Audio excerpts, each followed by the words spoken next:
ನಮಸ್ಕಾರ. ರಿವ್ಯೂ ಚಾನಲ್ಗೆ ಸ್ವಾಗತ. ನಾನು ಸೌಖ್ಯ ಗಾಂವ್ಕರ್. ಸಿದ್ದರಾಮಯ್ಯ ಸರ್ಕಾರದ ಮಾನ ಹರಾಜಾಗಿದೆ. ಅಂಥದ್ದೊಂದು ದೊಡ್ಡ ಸಂಕಷ್ಟ ಬಂದು ಒಕ್ಕರಿಸ್ಕೊಂಡಿದೆ.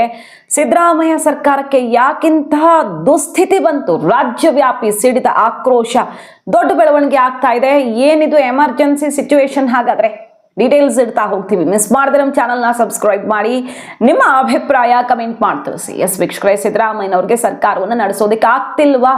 ಸಂಪೂರ್ಣವಾಗಿ ಸರ್ಕಾರ ಕಂಪ್ಲೀಟ್ ಖಜಾನೆ ಖಾಲಿ ಮಾಡಿಕೊಂಡು ಬೀದಿಗೆ ಬಂದಿದೆಯಾ ಅನ್ನೋ ಮಟ್ಟಿಗೆ ಆಕ್ರೋಶ ಸಿಡಿದಿದೆ. ಈಗ ಯಾಕೆ? ನಿನ್ನೆ ಒಂದು ಸುದ್ದಿ ಬಂದಿತ್ತು ಕೋಲಾರದಿಂದ. ಈಗ ಇಡೀ ರಾಜ್ಯದ ವಿವಿಧ ಕಡೆಗಳಿಂದ ಸುದ್ದಿ ಬರ್ತಾ ಇದೆ. ಏನದು? ಜಿಲ್ಲಾಸ್ಪತ್ರೆಯಲ್ಲಿ scanning, CT scan, MRI scan ಫ್ರೀಯಾಗಿ ಮಾಡಿಕೊಡ್ತಾರೆ. ಸರ್ಕಾರದ ಕಡೆಯಿಂದ ಟೆಂಡರ್ ಆಗಿರುತ್ತೆ, ಒಂದು ಪ್ರೈವೇಟ್ ಕಂಪನಿಯಲ್ಲಿ ಕಾರ್ಯನಿರ್ವಹಿಸ್ತಾ ಇರುತ್ತೆ. ಆದರೆ ಅದು ಇದ್ದಕ್ಕಿದ್ದಂತೆ ರಾತ್ರಿ ಕಳೆಯೋದ್ರ ಒಳಗಡೆ ಎಲ್ಲ ನಿಲ್ಲಿಸ್ಬಿಟ್ಟಿದೆ. ಕೋಲಾರದಿಂದ ಬಂತು. ರೋಗಿಗಳ ಪರದಾಟ, ಬಹಳ ಸಂಕಷ್ಟ ಆಗಿದೆ. ಎಮರ್ಜೆನ್ಸಿ ಅವರು ಇರ್ತಾರೆ, ಪಟ್ಟಂತ ಸ್ಕ್ಯಾನ್ ಮಾಡಿ ರಿಪೋರ್ಟ್ ತಗೊಂಡು ಅವ್ರ ಜೀವ ಉಳಿಸ್ಕೊಳ್ಳೋದಕ್ಕೆ ತುಂಬಾ ಇಮ್ಮಿಡಿಯೇಟ್ ಆಗಿ ಏನಾದ್ರು ವ್ಯವಸ್ಥೆ ಮಾಡ್ಕೊಳ್ಬೇಕಾಗಿರುವಂಥವ್ರು ಇರ್ತಾರೆ. ಏನೋ ಕೋಲಾಹಲ ಅಂತ ಕೋಲಾರದಿಂದ ಸುದ್ದಿ ಬಂತು. ಇವತ್ತು ನೋಡಿ ಎಲ್ಲಾ ಕಡೆಯಿಂದ ಬರ್ತಿದೆ, ವಿವಿಧ ಜಿಲ್ಲೆಗಳಿಂದ ಸಿಡ್ತಿದೆ. ಸರ್ಕಾರ ದುಡ್ಡು ಕೊಡೋಕ್ಕಾಗ್ತಿಲ್ಲ.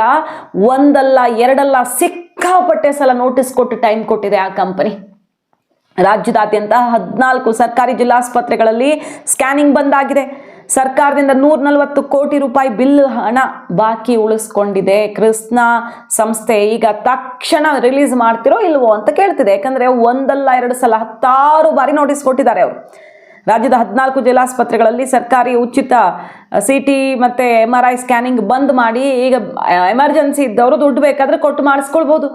2,000, 3,000, 5,000, 6,000 ಎಷ್ಟೆಷ್ಟಿರುತ್ತೆ ಹೊರಗಡೆ. MRI ಸ್ಕ್ಯಾನ್ ಮಾಡಬೇಕು, CT ಸ್ಕ್ಯಾನ್ ಮಾಡಬೇಕಾದ್ರೆ ಎಷ್ಟೆಷ್ಟು ಆಗುತ್ತೆ ಅನ್ನೋದು ಗೊತ್ತು ನಮಗೆ. ಸೊ ಸರ್ಕಾರಿ ಜಿಲ್ಲಾಸ್ಪತ್ರೆಯಲ್ಲಿ ಸ್ಕ್ಯಾನಿಂಗ್ ನಡೆಸ್ತಾ ಇರೋ ಕೃಷ್ಣ ಡಯಾಗ್ನೋಸ್ಟಿಕ್ ಸೆಂಟರು ಈಗ ಬಂದ್ ಮಾಡಿದ್ದಾರೆ. ಉಚಿತವಾಗಿ ನಾವು ಮಾಡಿಕೊಡಲ್ಲ, ನಮಗೆ ಸರ್ಕಾರ ದುಡ್ಡು ಕೊಡ್ತಿಲ್ಲ, ಅವ್ರು ಕೊಡೋ ತನಕ ನಾವು ಮಾಡಲ್ಲ. ಅವ್ರು ಏನು ಮಾಡೋಕ್ಕಾಗುತ್ತೆ? ಅವ್ರು ಉಚಿತವಾಗಿ ಮಾಡೋಕ್ಕಾಗತ್ತಾ?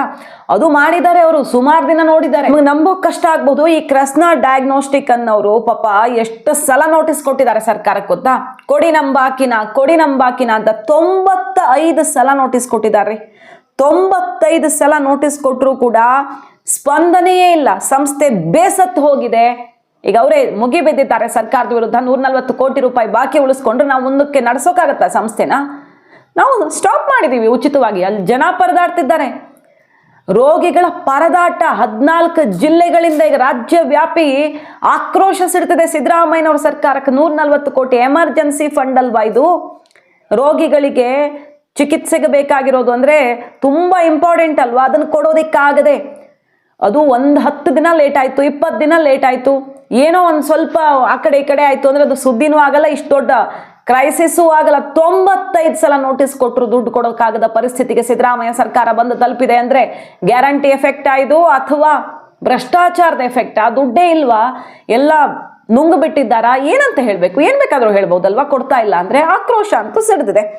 ಕೋಲಾರ ಜಿಲ್ಲಾಸ್ಪತ್ರೆ ಮುಂದೆ ನಿನ್ನೆ ದೊಡ್ಡ ಮಟ್ಟದಲ್ಲಿ ಆಕ್ರೋಶ ಸಿಡಿದಿತ್ತು. ಇವತ್ತು ರಾಜ್ಯವ್ಯಾಪಿ ಅದು ಹೋಗಿರೋದು. ನೋಡಿ, ಎಲ್ಲ ಬೇರೆ ಬೇರೆ ಕಡೆಯಿಂದ ಬರ್ತಿದೆ. ಯಾದಗಿರಿಯಲ್ಲಿ ರೋಗಿಗಳ ಪರದಾಟ ಕೇಳೋದಿಕ್ಕಾಗ್ತಿಲ್ಲ, ನಮಗೆ ಬರ್ತಿಲ್ಲ, ಸಂಬಳನೇ ಬರ್ತಿಲ್ಲ ಅಂತ ಸಿಬ್ಬಂದಿ ಸಿಡಿದಿದ್ದಾರೆ. ಆ ಸಂಸ್ಥೆಯವ್ರನ್ನ ಕೇಳಿದ್ರೆ ಸರ್ಕಾರ ಕೊಡ್ತಿಲ್ಲ, ನಾವೆಲ್ಲಿಂದ ಕೊಡೋಣ ಅಂತ ಕೇಳ್ತಿದ್ದಾರೆ. ಮ್ಯಾನೇಜರ್ ರಾಹುಲ್ ಅವರು ಘೋಷಣೆ ಮಾಡಿಬಿಟ್ಟಿದ್ದಾರೆ, ನಾವು ಬಂದ್ ಮಾಡಿದ್ದೀವಿ, ಕೊಟ್ಟಿಲ್ಲ ನಮಗೆ ಸರ್ಕಾರ ಅಂತ. ಮತ್ತೆ ಅಲ್ಲಿ ತಾಯಿ ಮಕ್ಕಳು ನೋಡಿ ಪಾಪ, ಒಂದಿಷ್ಟು ಜನ ಬಡವರು ತಾಯಿ ಮಕ್ಕಳ, ಯಾದಗಿರಿ ತಾಯಿ ಮಕ್ಕಳ ಒಂದು ಕೇಸು ಬಹಳ ಬೇಸರಕ್ಕೆ ಕಾರಣ ಆಗಿದೆ. ಒದ್ದಾಡ್ತಾ ಇದ್ದಾರೆ ಅವರು. ಸ್ಕ್ಯಾನಿಂಗ್ ಮಾಡಿಸೋದಿಕ್ಕಾಗದೆ ಇಂಥ ಎಮರ್ಜೆನ್ಸಿ ನಮಗಿರೋವಾಗ ಹಿಂಗಾಗ್ಬಿತ್ತಲ್ಲ ಅಂತ ಅಲ್ಲಿ ಆಸ್ಪತ್ರೆಗಳಲ್ಲಿ ಒಬ್ಬೊಬ್ರದ್ದು ಒಂದೊಂದು ಕಥೆ, ಬೇರೆ ಬೇರೆ ಕೇಸ್ಗಳು ಬರ್ತಿವೆ. ತುಂಬ ಸಂಕಷ್ಟದಲ್ಲಿ ಸಿಕ್ಕಾಕೊಂಡಿದ್ದಾರೆ ರೋಗಿಗಳು, ಬಡ ರೋಗಿಗಳು. ಬಡವರು ಈ ಸ್ಕ್ಯಾನಿಂಗ್ ಮಾಡಿಸೋದಕ್ಕೆ ದಿನಕ್ಕೆ ಜಿಲ್ಲಾಸ್ಪತ್ರೆಗೆ ಒಂದೊಂದು ಕಡೆಗಳಲ್ಲೇ 100 ಜನ ಬರ್ತಾರೆ. ಬೇರೆ ಆಪ್ಷನ್ ಇಲ್ಲ. ಯಾಕಂದರೆ ಸ್ಕ್ಯಾನಿಂಗ್ ಮಾಡಿಸೋದು ಅಂದರೆ ಸಾಮಾನ್ಯ ಜನಕ್ಕೆ ಅಷ್ಟು ಸುಲಭ ಅಲ್ಲ, ಎಷ್ಟು ಕಾಸ್ಟ್ಲಿ ಇರುತ್ತೆ ಅನ್ನೋದು ಗೊತ್ತು. ಏನು ಮಾಡಬೇಕೀಗ? ಅವರು ಸಾಯ್ಬೇಕಾ? ಹೆಚ್ಚು ಕಡಿಮೆ ಆದರೆ ಏನಾಗುತ್ತೆ? ಒಂದೊಂದು ದಿನದಲ್ಲಿ ಹೆಚ್ಚು ಕಡಿಮೆ ಆಗುವಂಥ ಸಮಸ್ಯೆಗಳಿದ್ದವ್ರ ಕಥೆ ಏನು? ಈಗ 14 ಜಿಲ್ಲೆ, ಈಗ ಚಿತ್ರದುರ್ಗ, ಯಾದಗಿರಿ, ಕೋಲಾರ ಸುಮಾರು ಕಡೆಯಿಂದ ಎಲ್ಲ ನಿಲ್ಲಿಸಿಬಿಟ್ಟಿದ್ದಾರೆ. ಉಳಿದ ಕಡೆ ಒಂದು ಸ್ವಲ್ಪ ಅಲ್ಪ ಸ್ವಲ್ಪ ಏನಾದರೂ ಸಿಕ್ಕಿದ್ರೆ ಅವರು ಆದಷ್ಟು ದಿನ ತಳ್ಳೋಕೆ ನೋಡ್ತಿದ್ದಾರೆ. ಅದು ಯಾವಾಗ ಸ್ಟಾಪ್ ಆಗುತ್ತೆ ಗೊತ್ತಿಲ್ಲ. ಈ ಪರಿಸ್ಥಿತಿಯಲ್ಲಿ ಆಸ್ಪತ್ರೆಗಳನ್ನು ಇಡೋ ದುಸ್ಥಿತಿ ಬಂದಿದೆಯಾ ಸರ್ಕಾರಕ್ಕೆ? ನಿನ್ನೆ ಅಷ್ಟೇ ರಿಪೋರ್ಟ್ ಇಟ್ಟಿದ್ವಿ ನಿಮ್ಮ ಮುಂದೆ. ಆರ್ ಅಶೋಕ್ ಅವರು ಡೀಟೇಲ್ಸ್ ಇಟ್ಕೊಂಡು ಬಂದು ಪ್ರೆಸ್ ಮೀಟ್ ಮಾಡಿದ್ರು. ಏನು, ಅನಾಥ ಮಕ್ಕಳು ಕೋವಿಡ್ ಟೈಮಲ್ಲಿ ತಂದೆ ತಾಯಿ ತೀರ್ಕೊಂಡವರು, ಆಕ್ಸಿಡೆಂಟ್ ಆಗಿ ಹೋಗಿರ್ತಾರೆ, ಇಲ್ಲ ಬೀದಿಲಿ ಬಿಟ್ಟು ಹೋಗಿರೋ ಮಕ್ಕಳು, ಜೈಲಿಗೆ ಹೋಗಿರೋ ತಂದೆ ತಾಯಿ ಪೇರೆಂಟ್ಸ್ ಎಲ್ಲ ಜೈಲಲ್ಲಿರುವಂಥವ್ರ ಮಕ್ಕಳು, ಅನಾಥರಿಗಾಗಿ ರಿಲೀಸ್ ಮಾಡಬೇಕಾದ ಹಣ 6-7 ತಿಂಗಳಿಂದ ₹1 ಬಂದಿಲ್ಲ. ಅವ್ರಿಗೆ ದಿನಕ್ಕೆ ₹15 ಲೆಕ್ಕದಲ್ಲಿ ಊಟಕ್ಕೆ ಅಂತ ಖರ್ಚಿಗೆ ಬರುತ್ತೆ. ತಿಂಗಳಿಗೆ ಒಂದು 4,000 ದುಡ್ಡು ಕೊಡ್ತಾರೆ, ಅದ್ರ ಮೇಲೆ ಜೀವನ ನಡೀತಿರುತ್ತೆ. ಅಂಥ ಮಕ್ಕಳಿಗೆ 75 ಕೋಟಿ ಹಣವನ್ನು ಉಳಿಸ್ಕೊಂಡು ಕೂತಿದೆ ಸರ್ಕಾರ. ಏನಾಗಿದೆ ಈ ಸರ್ಕಾರಕ್ಕೆ ಅನ್ನುವ ಆಕ್ರೋಶ. ಇಲ್ಲಿ ನೋಡಿದ್ರೆ ಸಾರಿಗೆ ನೌಕರರು 38 ತಿಂಗಳ ಹಿಂಬಾಕಿ. ಇದು ನಮ್ಮ ಹೊಟ್ಟೆ ಮೇಲೆ ಹೊಡೆಯೋ ಕೆಲಸ. ನಾವೇನು ಬೋನಸ್ ಕೊಡಿ ಹಬ್ಬ ಮಾಡ್ತೀವಿ ಅಂತ ಕೇಳ್ತಿದೀವ? ನಾವು ದುಡ್ದಿರೋದನ್ನ, ನಮ್ಮ ದುಡ್ಡನ್ನ 38 ತಿಂಗಳ ಅರಿಯರ್ಸ್ ಇಟ್ಕೊಂಡು ಕೂತಿದಿರಲ್ಲ, ಹಿಂಬಾಕಿ ಕೊಡ್ತಿರೋ ಇಲ್ವೋ ಅಂತ ಸಿಡ್ತಿದ್ದಾರೆ. ಇವತ್ತು ಡೆಡ್ ಲೈನ್ ಹಾಕೊಂಡು 20 ತಿಂಗಳು ಕೊಡ್ತೀವಿ, 26 ತಿಂಗಳು ಕೊಡ್ತೀವಿ, ನೀವೇನು ಭಿಕ್ಷೆ ಕೊಡ್ತಿಲ್ಲ ನಮಗೆ ಬಾರ್ಗೇನ್ ಮಾಡೋದಕ್ಕೆ, ನಾವು ದುಡ್ದಿದ್ದು ನಮಗೆ ಕೊಡಲೇಬೇಕು ಅಂತ ಸಾರಿಗೆ ನೌಕರರು ಸಿಡ್ದಿದ್ದಾರೆ. ಇಲ್ಲ ನಾಳೆ ಇಡೀ ರಾಜ್ಯ ಸ್ತಬ್ಧವಾಗುತ್ತೆ, ಅದರಿಂದ ಇನ್ನೇನೇನು ಆಗುತ್ತೋ ಗೊತ್ತಿಲ್ಲ. ಸಾರಿಗೆ ಬಂದ್ ಅಂದ್ರೆ ನರನಾಡಿ ಕಟ್ತಾರೆ ರಾಜ್ಯದಲ್ಲಿ. ಅದರಿಂದ ಎಷ್ಟೆಷ್ಟು ಸಂಕಷ್ಟಗಳು ಎದುರಾಗುತ್ತೆ, ಯಾರ್ಯಾರು ಎಮರ್ಜೆನ್ಸಿಲಿ ಸಿಕ್ಕಾಕೋತಾರೆ ಗೊತ್ತಿಲ್ಲ, ಜನನೇ ಮತ್ತೆ ಕಷ್ಟಪಡಬೇಕು. ಸೊ ಸರ್ಕಾರದ ವಿರುದ್ಧ ಸಿಡ್ದಿದ್ದಾರೆ. 6,000 ಕೋಟಿ ಬಾಕಿ ಉಳಿಸ್ಕೊಂಡು ಕೂತಿದ್ದಾರೆ. ಗ್ಯಾರಂಟಿ ದುಡ್ಡು, ಶಕ್ತಿ ಯೋಜನೆ ಕೊಡ್ತಿಲ್ಲ, ನಿಗಮ ಬಡವಾಗಿದೆ, ನಮಗೆ ಕೊಡಬೇಕಾದ ಸಂಬಳ ಕೊಡ್ತಿಲ್ಲ, ನಿಗಮನ ಲಾಸಲ್ಲಿ ಇಟ್ಟು ಇವರು ಸಂಬಳ ಹೈಕ್ ಮಾಡಿ ಅಥವಾ ಅರಿಯರ್ಸ್ ಕೊಡಿ ಅಂದರೆ ಎಲ್ಲೆಲ್ಲಿ ಕೊಡ್ತಾರೆ? ಸೊ ಮ್ಯಾನೇಜ್ಮೆಂಟು ಎಷ್ಟು ವೀಕ್ ಆಗಿದೆ ಅಂದರೆ, ಶಕ್ತಿ ಯೋಜನೆ ದುಡ್ಡು ಬರ್ತಾನೆ ಇಲ್ಲ, ಹೆಸರಿಗೆ ಶಕ್ತಿ ಆದರೆ ಇವ್ರಿಗೆ ನಿಶಕ್ತಿ, ಹಿಂಗಾಗಿದೆ ಪರಿಸ್ಥಿತಿ ಅನ್ನೋ ಆಕ್ರೋಶ. ಸೊ ಸರ್ಕಾರಕ್ಕೆ ನಿಜವಾಗಿಯೂ ಯಾವುದನ್ನು ನಿಭಾಯಿಸೋದಿಕ್ಕಾಗದ ಸ್ಥಿತಿ ಬಂದು ತಲುಪ್ತಾ. ಗ್ಯಾರಂಟಿ ಎಫೆಕ್ಟಿಂದ ಗ್ಯಾರಂಟಿ ದುಡ್ಡು ಬರ್ತಿದೆಯಾ? ಅದೂ ತಡವಾಗೇ ಬರ್ತಿದೆ. ಅಲ್ಲಿ ಗೃಹಲಕ್ಷ್ಮಿ ಕಥೆ ನೋಡಿದ್ದೀವಿ, 5,000 ಕೋಟಿ 2 ತಿಂಗಳದ್ದು ಎಗರಿಸಿ ಬಿಟ್ಟಿದ್ದಾರೆ. ಸೆಷನ್ನಲ್ಲಿ ಮಹೇಶ್ ತೆಂಗಿನಕಾಯಿ ಅವರು ಆ ವಿಚಾರ ತೆಗೆದೇ ಇದ್ದಿದ್ರೆ, ಅವ್ರ ಮನೆ ಕೆಲಸದಾಕೆ ಹೇಳಿದ್ದಕ್ಕೆ ಅದು ಹೆಂಗೆಂಗೋ ಹೊರಗಡೆ ಬಂದಿದ್ದು, ಯಾರಿಗೂ ಗೊತ್ತೇ ಆಗಿಲ್ಲ. 2 ತಿಂಗಳದ್ದು ಎಗರಿಸಿ ಮುಂದಿಂದ ಕೊಟ್ಕೊಂಡು ಹೋಗಿದ್ದಾರೆ. ಅದ್ರ ಬಗ್ಗೆ ಇನ್ನೂ ತುಟಿಕ್ ಪಿಟಿಕ್ ಅಂತಿಲ್ಲ ಸರ್ಕಾರ. 2 ತಿಂಗಳದ್ದು ಹಾಕ್ತೀವ ಇಲ್ವಾ ಅಂತ ಹೇಳ್ತಾನೂ ಇಲ್ಲ ಕಡೆ ಪಕ್ಷ. ಆರ್ಥಿಕ ಇಲಾಖೆ ಹೇಳಬೇಕು ಅಂತ ಮಿನಿಸ್ಟರ್ ಕೈ ತೊಳ್ಕೊಂಡೇ ಬಿಟ್ಟಿದ್ದಾರೆ, CM ಮಾತಾಡ್ತಿಲ್ಲ.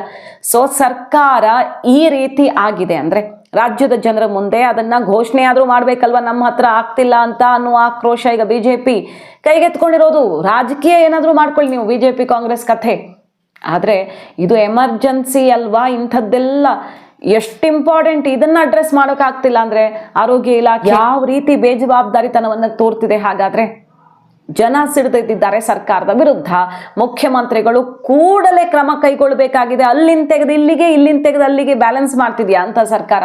ಒಂದ್ಸಲ ಅಲ್ಲಿರಲ್ಲ, ಒಂದ್ಸಲ ಇಲ್ಲಿರಲ್ಲ, ಹಂಗಾಗ್ತಿದೆಯಾ? ಅಭಿವೃದ್ಧಿಗೆ ದುಡ್ಡಿಲ್ಲ ಅನ್ನೋದನ್ನ ನಾವಂತೂ ಹೇಳ್ತಿಲ್ಲ, ಶಾಸಕರು ಮಂತ್ರಿಗಳು ಬಾಯಿ ಬಿಟ್ಟು ಹೇಳಿದ್ದಾರೆ. ಗ್ಯಾರಂಟಿ ಕಾರಣದಿಂದಾಗಿ ಅಭಿವೃದ್ಧಿಗೆ ದುಡ್ಡಿಲ್ಲ. ತೆರಿಗೆ ಕಲೆಕ್ಷನ್ನು ಸಿಕ್ಕಾಪಟ್ಟೆ ಖೋತ ಆಗಿದೆ. 15,000 ಕೋಟಿ ಮೈನಸ್ ಆಗೋ ಚಾನ್ಸಸ್ ಇದೆ. ಯಾಕಂದ್ರೆ ಕಾರಣ ತುಂಬಾ ಇರುತ್ತೆ, ಗ್ಯಾರಂಟಿನೂ ಒಂದಾಗಿರುತ್ತೆ. ಬಂಡವಾಳ ವೆಚ್ಚ ಕಡಿಮೆ ಆದರೆ ತೆರಿಗೆನೂ ಕಡಿಮೆ ಆಗುತ್ತೆ. ಅಭಿವೃದ್ಧಿಗೆ ಕಡಿಮೆ ಮಾಡಿದ್ರೆ ಅದರಿಂದ ಆ ಪ್ರಾಜೆಕ್ಟ್ಗಳು ಕಂಪ್ಲೀಟ್ ಆದ್ಮೇಲೆ ಏನು ತೆರಿಗೆ ಬರಬೇಕಾಗಿರುತ್ತಲ್ಲ ಅದು ಕಡಿಮೆ ಆಗುತ್ತೆ. ಸೊ ಅದು ನೇರವಾಗಿ ಕಾರಣ. ತೆರಿಗೆ ಕಡಿಮೆ ಆಗೋದಕ್ಕೂ ಒಂದಿಷ್ಟು ಈ ರಾಜಸ್ವ ಸಂಗ್ರಹದಲ್ಲಿ ಗ್ಯಾರಂಟಿ ಎಫೆಕ್ಟೇ ಇರುತ್ತೆ. ಸೊ ಯಾವ ಖುಷಿಗೆ ಈ ಗ್ಯಾರಂಟಿ ಕೊಡ್ತಿದ್ದೀರಿ ನೀವು ಅನ್ನೋ ಪ್ರಶ್ನೆ ಬರಲ್ವಾ? ಈ ಗ್ಯಾರಂಟಿ ತಗೊಂಡು ನಾವು ಬೇರೆ ಎಲ್ಲ ಕಡೆ ಸಂಕಷ್ಟ ಅನುಭವಿಸಬೇಕು ಅಂದರೆ ಈ ಗ್ಯಾರಂಟಿ ಬೇಕಾ? ಅಟ್ಲೀಸ್ಟ್ ಸ್ವಲ್ಪನಾದರೂ ಕಟ್ ಮಾಡಿ ಬ್ಯಾಲೆನ್ಸ್ ಮಾಡಿ ಏನಾದರೂ ಮಾಡಿ ಅಂತ ಶಾಸಕರೇ ಗೋಗರಿತಿದ್ದಾರೆ. ಮನೆ ಕಟ್ಸ್ಕೊಡೋಕ್ಕಾಗ್ತಿಲ್ಲ ಸರ್, ದಯವಿಟ್ಟು ಯಾವ್ದಾದ್ರು ಒಂದು ಯೋಜನೆ ನಿಲ್ಲಿಸಿ ಸರ್, ನಮ್ಮ ಕ್ಷೇತ್ರದಲ್ಲಿ ಬ್ರಿಡ್ಜ್ ಮಾಡಿಸ್ಬೇಕು, ರಸ್ತೆ ಮಾಡಿಸ್ಬೇಕು ಸರ್, ಇಲ್ಲ ಓಟ್ ಹಾಕಲ್ಲ, ಮುಖ ತೋರ್ಸೋಕ್ಕಾಗಲ್ಲ ಸರ್, ದಯವಿಟ್ಟು ಏನಾದರೂ ಮಾಡಿ ಪರಿಷ್ಕರಣೆ ಮಾಡಿ ಈ ಬಜೆಟಲ್ಲಾದರೂ ಹೇಳೋದು ಹೇಳ್ಕೊಂಡು ಈಗ ಏನನ್ನೂ ಮಾಡೋದಕ್ಕಾಗದ, ಹೆಜ್ಜೆ ಮುಂದೂ ಇಡೋದಕ್ಕಾಗದೆ ಹಿಂದೂ ಇಡೋದಕ್ಕಾಗದೆ ಸಂಕಷ್ಟದಲ್ಲಿ ಸಿಕ್ಕಾಕೊಂಡಿದೆಯಾ ಸರ್ಕಾರ? ಉತ್ತರಿಸಬೇಕು ಮುಖ್ಯಮಂತ್ರಿಗಳು. ಮಾಹಿತಿ ಇಷ್ಟ ಆಗಿದ್ರೆ ಮಿಸ್ ಮಾಡಿದ್ರೆ ನಮ್ಮ ಚಾನಲ್ನ ಸಬ್ಸ್ಕ್ರೈಬ್ ಮಾಡಿ. ನಮ್ಮ ಎಲ್ಲ ವಿಡಿಯೋ ಅಪ್ಡೇಟ್ಗಳಿಗಾಗಿ ಪಕ್ಕದಲ್ಲಿರೋ ಬೆಲ್ ಐಕಾನ್ ಕ್ಲಿಕ್ ಮಾಡೋದನ್ನ ಮರಿಬೇಡಿ. Thank you.